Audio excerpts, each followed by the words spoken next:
Beginners के लिए newspaper के सख्त खिलाफ हूं और मैं उनको साफ बोलता हूं कि न्यूज़पेपर बिल्कुल भी मत लगवाना। हे गाइस, स्वागत है आप सभी का द अल्फा बैंक चैनल में और मेरा नाम है Chirag Chopra. So guys, YouTube live और बाकी सारे वीडियोस में आपके कमेंट्स पढ़ने के बाद और उसी के साथ व्हाट्सएप, टेलीग्राम और इंस्टाग्राम पे आपके मैसेज देखने के बाद एक बात तो क्लियर है कि बहुत सारे बच्चे ऐसे हैं जिनको अभी भी इंग्लिश सेक्शन के रिगार्डिंग बहुत सारे डाउट्स हैं। अब गाइस देखो, इंटरेस्टिंग बात यहाँ पे क्या है कि ये जिन बच्चों को डाउट्स हो रहे हैं वो अकेले हिंदी मीडियम वाले बच्चे नहीं हैं, मतलब अकेले हिंदी मीडियम वाले बच्चों को डाउट्स नहीं है, बट उल्टा वो ज़्यादा वो बच्चे हैं जो या तो इंग्लिश मीडियम से हैं या जिनको प्रिपरेशन चालू करे हुए ऑलरेडी 2-3 महीने हो चुके हैं। फाइन, तो इससे हमें क्या समझना है कि अगर हमें आज इंग्लिश समझ नहीं आ रही है या हमें इंग्लिश में कुछ डाउट्स हैं तो इसमें हम अकेले नहीं हैं, बहुत सारे लाखों बच्चे ऐसे हैं जो हर साल इसी लेवल से चालू करते हैं और at the end of the day कुछ 2-3 महीने बाद उस लेवल पे पहुंच जाते हैं जहां पे वो एग्जाम को फोड़ने के बिल्कुल लायक बन जाते हैं।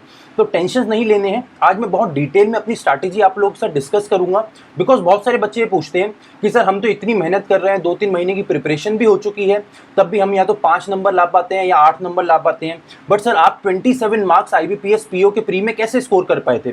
सो गाइस, टेंशन बिल्कुल मत लो, आपको बहुत डिटेल में बताऊंगा अपनी हर एक स्ट्रैटेजी और छोटे से छोटे पॉइंट को भी यहाँ मैं डिस्कस करूंगा। फाइन, और उसी के साथ मैं एक और बात क्लियर करना चाहता हूँ जो देखो एक बहुत बड़ा हुआ बनता है हर जगह पे कि भाई इंग्लिश की प्रिपरेशन तो आपको 6 महीने या 8 महीने देनी पड़ेगी। सो गाइज, मैं बहुत क्लियर आउट आपको बहुत फ्रैंक तरीके से बताना चाहता हूँ कि अगर इंग्लिश की प्रिपरेशन में आज आप 0 लेवल पे भी हो ना तो भी एक अच्छे लेवल पे पहुंचने के लिए आपको बस 2 महीने की प्रिपरेशन चाहिए।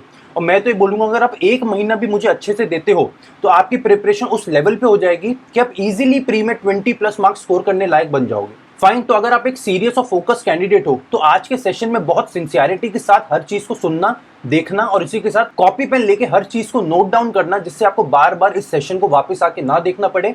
और उसी के साथ जो जो बातें आज के सेशन में बताई जा रही हैं, अगर वो हर बात आप अपने रूटीन में डाल लोगे तो आप मुझसे लिखवा के ले लो, 20+ मार्क्स आपके बाएं हाथ का खेल बन जाएगा। सो विदाउट फर्दर डू जल्दी से आगे चलते हैं और मेरी स्ट्रैटेजी देख लेते हैं। अब गाइस, जितने भी नए बच्चे हैं, जो भी बिगनर्स हैं, जिन्होंने अभी तक कोई टेस्ट सीरीज बाय नहीं करी है और अगर उनको कोई टेस्ट सीरीज बाय करनी है तो देखो, मैं हमेशा बिगनर्स को बोलता हूं कि स्टार्टिंग में आप उस लेवल की एक टेस्ट सीरीज बाय करो जो आपको कॉन्फिडेंस दे और उसी के साथ साथ आपके बेसिक्स को क्लियर करे। इसमें आपको टेक्स्ट बुक बहुत ज्यादा मदद करेगी। बहुत सारे बच्चों ने बोला तो मैंने टेक्स्ट बुक वालों से बात करी और आप लोगों के लिए कूपन कोड लेके आए हैं जिससे आपको ये टेस्ट सीरीज और ज्यादा सस्ती मिलेगी। अब देखो, अल्फा अगर आप कोड लगाओगे ALFA तो आपको एक्स्ट्रा 15% ऑफ मिलेगा और आपको ये दोनों ही पासेस सस्ते मिलेंगे। मतलब देखो, बिगिनर हो तो मैं तो यही बोलता हूँ कि मॉक टेस्ट से स्टार्ट करो भाई। एक बार मॉक टेस्ट दे दोगे तो आपकी प्रिपरेशन का आपको लेवल समझ आएगा और उसके साथ देखो मोटा मोटा आपको ये समझ आएगा कि अब हमें कितना और चलना है, मतलब कितनी ज्यादा और प्रिपरेशन करेंगे कि हम पूरी तरह से तैयार हो जाएंगे। फाइन, तो ये वाला कोड लगा लेना ALFA, 15% एक्स्ट्रा और ऑफ मिल जाएगा। चलो अब बात करते हैं भाई अपनी प्रिपरेशन की। देखो भाई, सबसे पहले तो मैं आपको बहुत क्लियर बात बताना चाहता हूँ कि दो ना बहुत अलग अलग चीजें होती हैं। एक होता है इंग्लिश और एक होता है इंग्लिश लैंग्वेज। भाई जो हमारे एग्जामिनेशन में पूछा जाता है वो होती है दूसरी चीज, इंग्लिश लैंग्वेज। इंग्लिश लैंग्वेज का मतलब होता है वो एक बच्चा जो इंग्लिश को अच्छे से पढ़ सकता है, अच्छे से लिख सकता है और अच्छे से समझ सकता है, वो बैंक के एग्जामिनेशन को बहुत ईजिली निकाल लेगा। मतलब हमें यहाँ पे इंग्लिश नहीं पढ़नी है भाई, हमें यहाँ पे इंग्लिश में PhD नहीं करनी है, हमें वो बेसिक से कुछ छोटी छोटी चीजें पढ़नी है जो एग्जामिनेशन में आती हैं और हमारा एग्जामिनेशन निकाल देंगी। ठीक है, अब देखो, सबसे पहली बात ये समझने से पहले कि सही तरीका क्या है एग्जामिनेशन को पार करने का, आपको ये समझना पड़ेगा कि वो क्या गलत तरीका है जो काफी सारे बच्चे अडॉप्ट करते हैं और फिर 2-3 महीने बाद भी उनके 5-6 नंबर ही आते हैं एग्जामिनेशन में। देखो, सबसे पहले बच्चे क्या गलती करते हैं, प्रिपरेशन जैसे ही स्टार्ट करते हैं ना, स्टार्टिंग डेज में सबसे पहले जाते हैं दुकान पे और उनको बोलते हैं भैया एक अच्छी सी ना बैंक की प्रिपरेशन के लिए इंग्लिश की बुक दे दो। या फिर क्या करते हैं, स्टार्टिंग में ही एक कोर्स बाय कर लेते हैं। अब उनको ऐसा लगता है बुक खरीद ली है या कोर्स बाय कर लिया है ना, अब तो पढ़ाई 1 नंबर होगी। बट उल्टा होता क्या है कि इसकी वजह से उनके सिलेक्शन के चांसेस और कम हो जाते हैं। बिकॉज गाइज देखो, जितनी भी बुक्स हैं आउट देयर इंग्लिश के सेक्शन की हैं, जितने भी कोर्सेज हैं, उनको आप डिटेल में देखोगे ना तो वो लोग मेजरली कहाँ फोकस कर रहे हैं, वो लोग मेजरली फोकस करते हैं आपके ग्रामर के सेक्शन पे। अब यहाँ पे प्रॉब्लम कुछ नहीं है, बट एक्चुअली में इशू ये है कि इस एग्जामिनेशन के लिए ग्रामर उतना इंपॉर्टेंट ही नहीं है और आप कितना भी ग्रामर पढ़ लो, आप इसमें एग्जामिनेशन में मार्क्स स्कोर नहीं कर पाओगे। अब ग्रामर इंपॉर्टेंट है, बट वहां आपको ग्रामर इंपॉर्टेंट है 5 या 6 नंबर स्कोर करने में, बट एग्जामिनेशन कितना लंबा आता है भाई, यहाँ पे एग्जामिनेशन आता है 30 मार्क्स का। तो भाई इसका मतलब अगर मैं 5 नंबर आउट ऑफ 30 स्कोर कर भी पाऊं तो ये हो गया 1/6 और 1/6 कितना होता है 17%। मतलब ओवरऑल 17% मार्क्स स्कोर करने के लिए मैं इतना ज्यादा टाइम देता हूँ। बट बाकी 80+% जो है उसके लिए तो मैं टाइम देता ही नहीं हूँ। और बाकी चीज़ें क्या होती हैं, बाकी आपकी सारी चीज़ें होती हैं रीडिंग से related, reading plus vocabulary, vocabulary भी इंपॉर्टेंट है। अब मैं आपको बताऊंगा कि कैसे आप अकेले रीडिंग करके अपना ग्रामर पार्ट प्लस अपना वोकैबुलरी पार्ट ये दोनों भी इंप्रूव कर सकते हो। मतलब अगर आप अपना पूरा फोकस रीडिंग पे दोगे तो इसके साथ ये दोनों चीजें आपकी बहुत इजीली कवर हो जाएंगी, और वो भी बिना किसी एक्स्ट्रा एफर्ट के।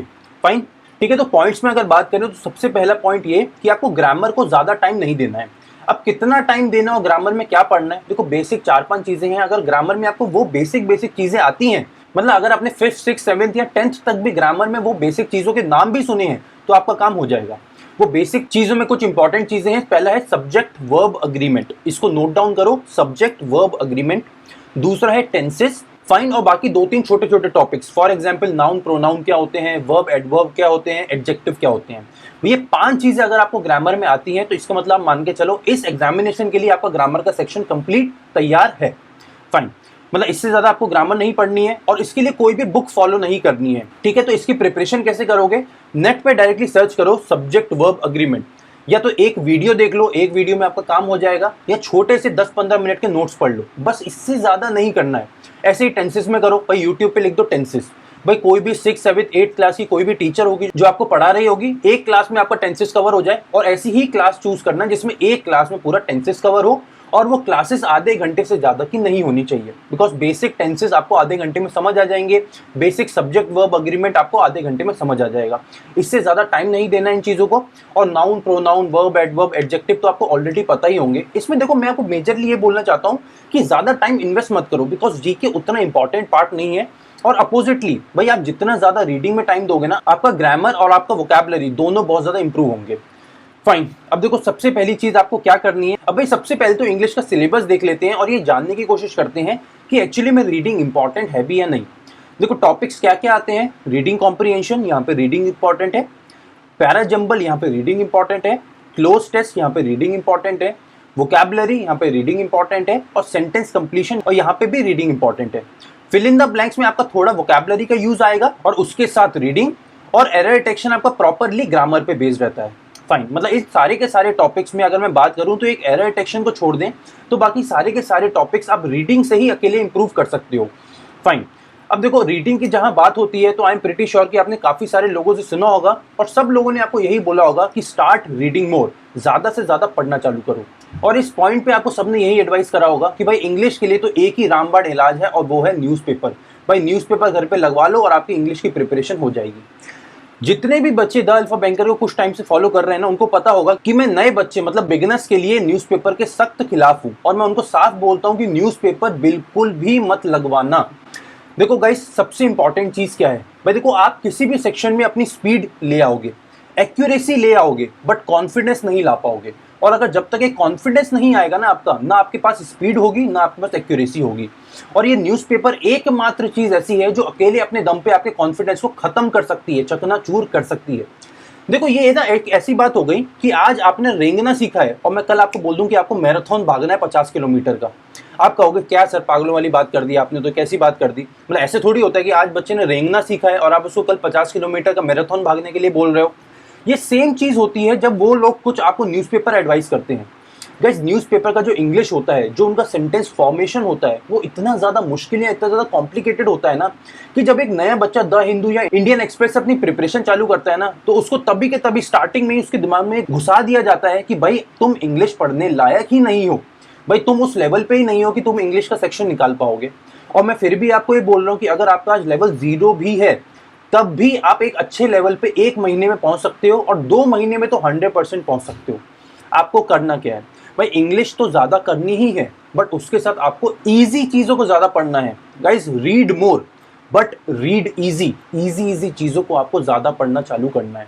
अब इजी चीजें क्या होती हैं, फॉर एग्जाम्पल आप कोई भी एक बुक बाय कर लो। मतलब मेरी पर्सनल एडवाइस क्या है, मेरी पर्सनल पसंद क्या है, मुझे नॉन फिक्शनल चीजें और सेल्फ हेल्प बुक बहुत ज्यादा पसंद है। और इसीलिए मैं अपने सारे लाइव सेशंस में, अलग अलग सेशन में बार बार बात करता हूँ कि आप लोग भी सेल्फ हेल्प बुक्स या नॉन फिक्शनल बुक्स को बाय कर सकते हैं या उनका PDF डाउनलोड करके उनकी रीडिंग चालू कर सकते हैं। अब अगर आपको अभी तक उन बुक्स के नाम नहीं पता है तो नीचे कमेंट सेक्शन में डाल देना, मैं आपको नीचे उन बुक्स के नाम बता दूंगा, बिकॉज मैं अलग अलग सेक्शंस में ऑलरेडी उन बुक्स को बहुत थॉरोली डिस्कस कर चुका हूँ। अब इन बुक्स से होगा क्या? देखो क्या होता है, जब आप एक अपने इंटरेस्ट की चीज पढ़ते हो या इजी चीज पढ़ते हो ना, तो आपको अंदर से कॉन्फिडेंस आता है और आपको ये लगने लग जाता है कि यार ये सेक्शन उतना तो मुश्किल नहीं है जितना मैंने सोचा था, या 15-20 दिन पहले जितना मुझे मुश्किल लगता था, या मुझसे तो एक पैराग्राफ भी नहीं पढ़ा जाता था, नहीं उतना मुश्किल तो नहीं है। अब मैं कुछ कुछ तो पढ़ लेता हूँ, और अगर मैं एक बार बैठूं तो मैं 5-10 पेज तो पढ़ ही पाता हूँ और उनका मैं मतलब भी समझ पाता हूँ। मतलब इंग्लिश मुश्किल नहीं है, उसको मुश्किल कुछ लोग बना रहे हैं हमारे लिए, जिससे उनके कोर्स बिके या उनकी बुक्स बिके। देखो गाइस, जनरली जो मैं आपको हमेशा बोलता हूँ कि आपके अंदर ना, आपके दिमाग में ये चीज बिठा दी गई है कि बैंक का एग्जाम क्लियर करने के लिए 6 महीने या 10 महीने लगेंगे। ऐसा इसलिए करा गया है बिकॉज जितने भी टीचर्स हैं वो 6 महीने का कोर्स बेच रहे हैं, कोई 1 साल का कोर्स बेच रहा है, कोई ये वाली बुक बेच रहा है, कोई वो वाली बुक बेच रहा है। तो उनकी वो बुक्स नहीं बिकेंगी या उनके वो कोर्सेज नहीं बिकेंगे जब तक आपके दिमाग में ये नहीं डाला जाएगा कि भाई इतना बड़ा एग्जाम है, इसको तो 6 महीने से कम में कोई तैयार कर ही नहीं सकता। गाइज, मैं उन बच्चों को भी जानता हूँ जिन्होंने 2 महीने देके एग्जाम निकाला और जिन्होंने 4 महीने देके एग्जाम निकाला, और मैं उन लोगों को भी जानता हूँ जो 5 साल से प्रिपरेशन कर रहे हैं बट आज तक एक प्री नहीं निकाल पाए। तो हर टाइप के बच्चा है, बट आपको मान के चलना है कि आपको पहले 2 कैटेगरीज में आना है जो 6 महीने के अंदर अंदर एग्जाम निकालें। और उसके लिए आपको सबसे पहले इंग्लिश में बस एक चीज करनी है, और वो ये कि भाई आपको इंग्लिश में कॉन्फिडेंस लेके आना है। भाई क्यों इस सेक्शन को इंग्लिश लैंग्वेज बोला जाता है? बिकॉज इंग्लिश लैंग्वेज का मतलब है आपको इंग्लिश पढ़ना, आपको इंग्लिश लिखना और आपको इंग्लिश समझना आना चाहिए। तो आपको सबसे पहले इन 3 चीजों पे काम करना है, इसके अलावा कुछ भी नहीं। फाइन। और ये आप कैसे करोगे? ज्यादा रीड करके। गाइस, आपको ना अपना डेली बेसिस पे इंग्लिश का इंटेक और इंग्लिश का कंजप्शन बढ़ाना पड़ेगा। अब इसको आप ज्यादा पढ़ के तो कर ही सकते हो, इससे साथ कोशिश करो कि आप जो बाकी 2 सेक्शंस कर रहे हो ना उनको भी इंग्लिश में करो। भाई फॉर एग्जांपल, जो आप रीजनिंग का सेक्शन करते हो या जो आप क्वांट का सेक्शन करते हो ना, कोशिश करो कि उसके क्वेश्चंस को भी आप इंग्लिश लैंग्वेज में ही चूज करो। भाई आप वहां पे भी इंग्लिश पढ़ोगे ना तो आपकी इवेंचुअली इंग्लिश सेक्शन में हेल्प करने वाली है। तो अगर आप ये 2 सेक्शंस भी इंग्लिश में उठाते हो तो आप ये मान के चलो कि आप इंग्लिश सेक्शन में और ज्यादा अच्छी प्रिपरेशन कर रहे हो। इसके साथ और क्या करोगे? इसके साथ कोशिश ये करो कि जो भी आप मूवीज देखते हो वो आप इंग्लिश में देखो। कोशिश करो कोई ब्लॉग पढ़ लो, ब्लॉग्स की आदत डालो, रीडिंग की अच्छी आदत पड़ेगी ब्लॉग से।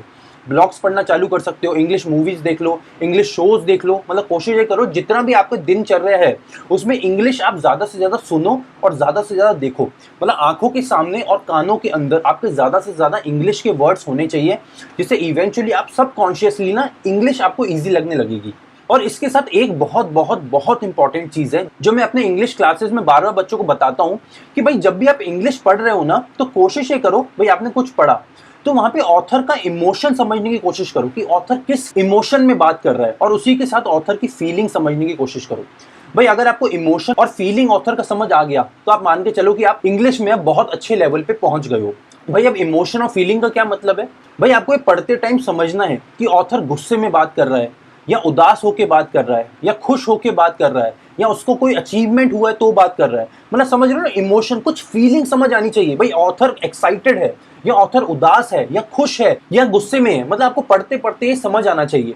और कोशिश ये करो कि एक सेंटेंस एट अ टाइम पढ़ो, मतलब सिंगल सेंटेंस को एक बार में पढ़ो। मतलब ऐसा मत मान के चलो कि पूरा पेज है या पूरा पैराग्राफ है या 5 पैराग्राफ है, नहीं, आपको बस एक सेंटेंस एक बार में पढ़ना है।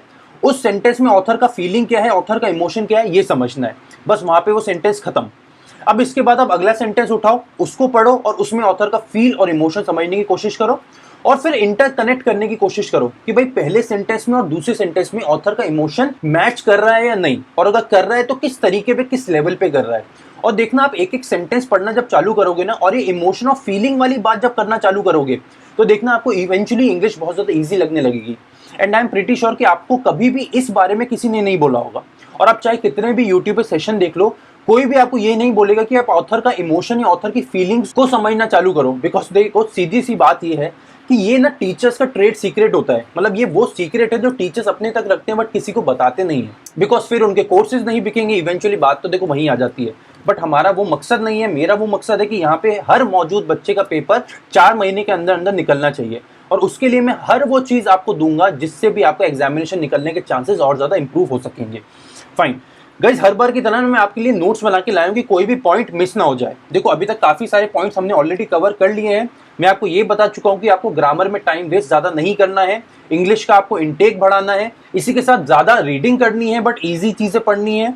इसके साथ आपको अपने कॉन्फिडेंस पे काम करना है, और स्पीड और एक्यूरेसी बाय प्रोडक्ट्स हैं जो ऑब्वियसली बाद में आपके साथ आ जाएंगे। हाँ, इसके साथ एक इंपॉर्टेंट पॉइंट रह गया है भाई, वो इंपॉर्टेंट पॉइंट है रिगार्डिंग वोकैबुलरी। काफी सारे बच्चे बोलते हैं कि सर 2000 वर्ड या 5000 वर्ड हम पढ़ लें, भाई हम उनको कैसे याद रखें? बिकॉज देखो ऑब्वियसली दिमाग इंसान का है, मशीन तो नहीं है कि 2000 वर्ड या 5000 वर्ड अकेले इंग्लिश में याद कर लें। भाई उसके साथ क्वांट के फॉर्मूले हैं, रीजनिंग की ट्रिक्स हैं, कितनी चीजें याद रखोगे भाई, मशीन थोड़ी हो। और मैं सारे बच्चों को कहता हूँ कि वोकैबुलरी में अननेसेसरली टाइम वेस्ट मत करो। अब वोकैबुलरी को कैसे प्रिपेयर करोगे? देखो जब भी आप रीडिंग करते हो, देखो अनडाउटेडली आपको नए वर्ड्स तो मिलने ही वाले हैं। कोशिश ये करो एक ना नोटबुक अलग से बनाओ और उस नोटबुक में ऊपर लिखो वोकैबुलरी। वोकैबुलरी प्रिपेयर नहीं कर रहे हैं, अगेन बोल रहा हूँ, देखो हम यहाँ पे रीडिंग प्रिपेयर कर रहे हैं, रीडिंग अच्छी कर रहे हैं, बट रीडिंग के साथ जितने भी नए वर्ड्स मिलते हैं उसको वोकैबुलरी वाले नोटबुक में लिखो। अब करोगे कैसे? मान के चलो कोई भी एक नया वर्ड मिला XYZ, यहाँ पे लिखो XYZ वर्ड, इसके बाद लिखो उसका मीनिंग, भाई ये क्या है उसका मीनिंग, इसके साथ लिखो उसका एक सेंटेंस, जिस सेंटेंस में आपको ये वर्ड मिला है एग्जैक्टली वही सेंटेंस वहां नोट डाउन करो। मतलब पहला आएगा वर्ड, उसके बाद उसका मीनिंग, और उसके बाद किस सेंटेंस में आपको वर्ड मिला है वो वाला पूरा पूरा सेंटेंस। ये तीनों चीजें आपको लिखनी है।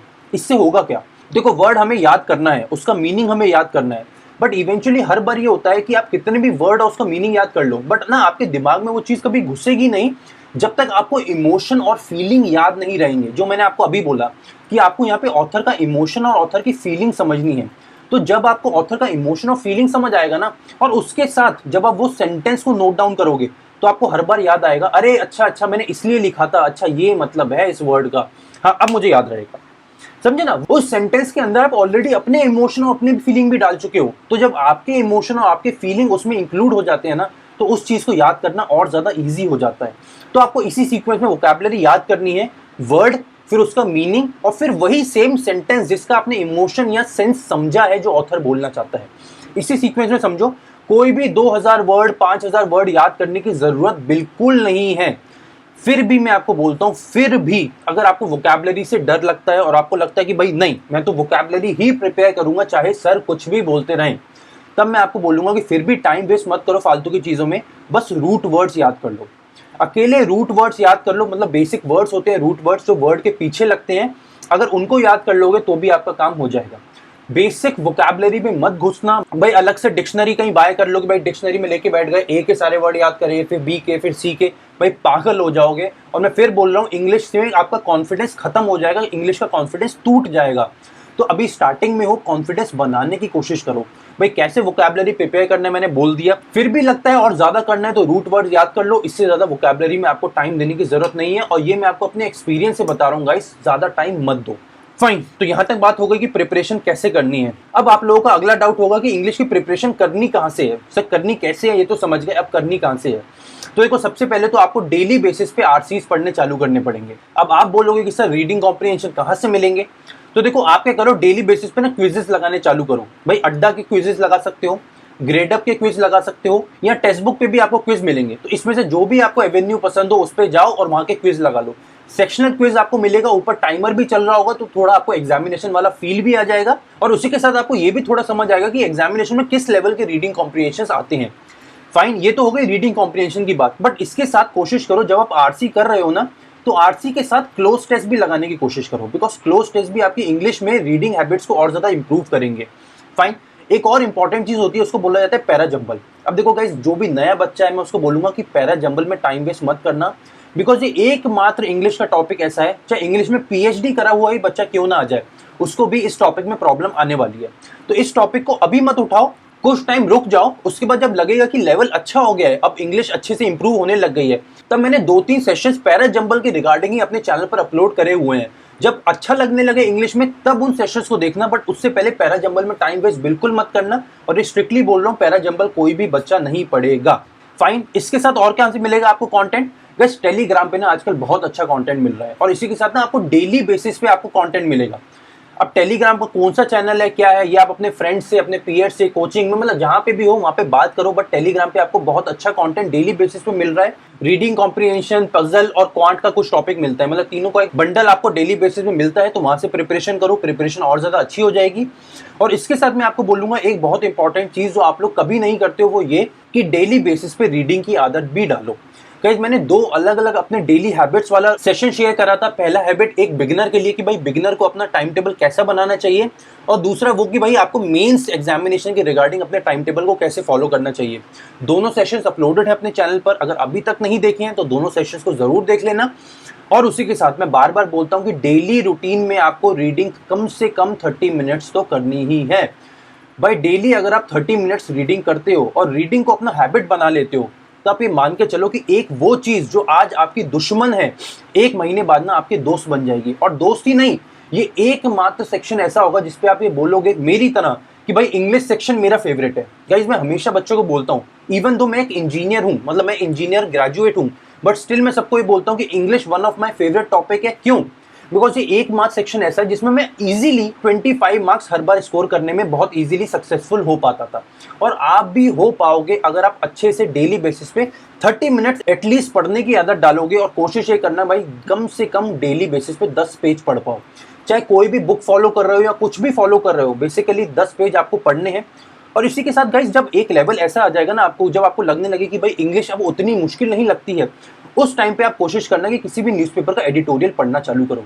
बिकॉज एडिटोरियल ही क्यों सब लोग बोलते हैं, बिकॉज एडिटोरियल का क्या होता है, एग्जामिनेशन में जब आप जाओगे ना और आप देखोगे वहां के रीडिंग कॉम्प्रिहेंशन, तो आपको देखने को मिलेगा कि उनकी लैंग्वेज एग्जैक्टली एडिटोरियल वाली लैंग्वेज ही होती है, या उनमें जो वर्ड्स यूज होते हैं वो एग्जैक्टली एडिटोरियल वाले वर्ड्स ही होते हैं। तो अगर आप एडिटोरियल स्टार्टिंग से पढ़ोगे तो आपको कॉन्फिडेंस टूटेगा, बट स्टिल जब आपको लगे कि आप एक अच्छे लेवल पे पहुंच गए हो, उस टाइम पे आप एडिटोरियल उठाओ। और मैं ये बोलूंगा कि 1 महीना लगेगा आपको अच्छे लेवल पे पहुंचने में, बट उसके बाद फिर आपको डेली बेसिस पे 2 न्यूज़पेपर के 2-2 एडिटोरियल पढ़ने हैं। कौन से न्यूज़पेपर उठाओगे? भाई सबसे इंपॉर्टेंट होता है न्यूज़पेपर द हिंदू और दूसरा होता है इंडियन एक्सप्रेस। ये 2 न्यूज़पेपर पकड़ो, इनके एडिटोरियल्स पढ़ने चालू कर दो डेली बेसिस पे, बट वो 20-25 दिन बाद पढ़ना चालू करना है। फाइन।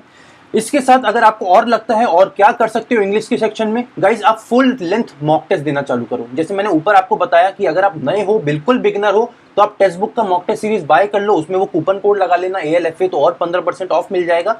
या इसी के साथ आपको जो भी मॉक टेस्ट सीरीज पसंद हो, आप कुछ भी मॉक टेस्ट सीरीज बाय कर सकते हो, बट मॉक टेस्ट जरूर देना। और अगर एक बार लेवल चेक करना है तो मॉक टेस्ट अपनी प्रिपरेशन के स्टार्टिंग में ही दे दो, जिससे आपको थोड़ा और क्लैरिटी मिलेगी कि आपको कितने ज्यादा इंप्रूवमेंट की जरूरत है। Fine. So guys I think कि मैंने सारे के सारे पॉइंट्स आप लोगों के साथ कवर कर लिए हैं। गाइज मेजर पॉइंट्स की अगर बात करें तो हमने आज कवर करा है कि आपको सबसे पहले तो ग्रामर में टाइम नहीं देना है, वोकैबुलरी में ज्यादा टाइम नहीं देना है, और वोकैबुलरी कैसे प्रिपेयर करनी है मैंने वो भी आपको बताया। इसके साथ आपको रीडिंग ज्यादा करनी है, एडिटोरियल नहीं पढ़ना है। भाई ये सबसे एंटी बात लगी होगी आप लोगों को कि भाई हर बंदा तो ये बोलता है एडिटोरियल पढ़ो, न्यूज़पेपर पढ़ो, बट यहाँ तो चिराग सर ने बोल दिया एडिटोरियल नहीं पढ़ना है। सो गाइज आई थिंक कि आप लोगों को अब रियलाइज हो रहा होगा कि मैंने क्यों ऐसा बोला कि आप लोगों को एडिटोरियल नहीं पढ़ना है। इसके साथ मॉक टेस्ट लगाने हैं ज्यादा से ज्यादा, मॉक टेस्ट सीरीज बाय करनी है, सेक्शनल क्विज लगाने हैं। Fine. But all in all जिस पे आपको काम करना है वो है आपका कॉन्फिडेंस। गाइज आपको बस एक ही काम करना है, इंग्लिश में अपने कॉन्फिडेंस को लेके आना है। वो कॉन्फिडेंस लेके आना है कि आप जब भी एग्जामिनेशन में बैठो तो आपके अंदर से आए कि भाई पेपर कितना भी मुश्किल क्यों ना आ जाए, मैं एटलीस्ट 20+ मार्क्स तो आज स्कोर करके जाऊंगा ही जाऊंगा, या जाऊंगी ही जाऊंगी। और अगर मैं आज मार्क्स स्कोर नहीं कर पा रहा ना, तो इस पूरे एग्जामिनेशन में कोई बच्चा ऐसा नहीं होगा जो इस क्वेश्चन को कर पाए जो आज मुझे मुश्किल लग रहा है। ये लेवल का एटीट्यूड, ये लेवल का कॉन्फिडेंस आना चाहिए गाइज अपने अंदर। फाइन। सो गाइज यहाँ तक मैंने अपनी पूरी स्ट्रैटेजी बहुत डिटेल में डिस्कस करने का चालू करा है, and I am pretty sure कि आपको सारी की सारी चीजें क्लियर आउट हो गई होंगी। स्टिल अगर आपका कोई भी डाउट रहता है रिगार्डिंग इंग्लिश, नीचे कमेंट सेक्शन 24 घंटे आप लोगों के लिए खुला है, और मैं 24 आवर्स आप लोगों के लिए अवेलेबल रहता हूं। तो अपना हर छोटे से छोटा डाउट नीचे कमेंट सेक्शन में डाल देना। तो ये तो बिल्कुल मत सोचना कि भाई वो क्या सोचेगा या ये क्या सोचेगा, इतना छोटा डाउट पूछ लिया। अब गाइस देखो, ये भी अगर हम सोचेंगे कि वो क्या सोचेगा या वो क्या सोचेगी, तो एटलीस्ट उनको तो कुछ करने दो, तो उनका काम उनको करने दो, आप अपना काम करो। सो गाइस डाउट चाहे छोटा हो या बड़ा हो, आपको नीचे क्लियर करना है, बिकॉज अभी आप स्टार्टिंग डेज में हो, स्टार्टिंग स्टेज में हो, तो कोई गलती नहीं होनी चाहिए, पहली बात। उसी के साथ गाइस अगर आप अभी तक हमसे द अल्फा बैंकर के टेलीग्राम चैनल पर नहीं जुड़े हो तो टेलीग्राम चैनल पर भी जुड़ सकते हैं, और अपने डाउट्स को वहां पर भी पोस्ट कर सकते हैं, बिकॉज वहां पे हमारी एक अच्छी खासी बड़ी टीम है, तो आपके डाउट्स को वहां पे भी क्लैरिटी मिल जाएगी। Fine guys, see you in the next session. Signing off. My name is Chirag Chopra. Take care and keep preparing.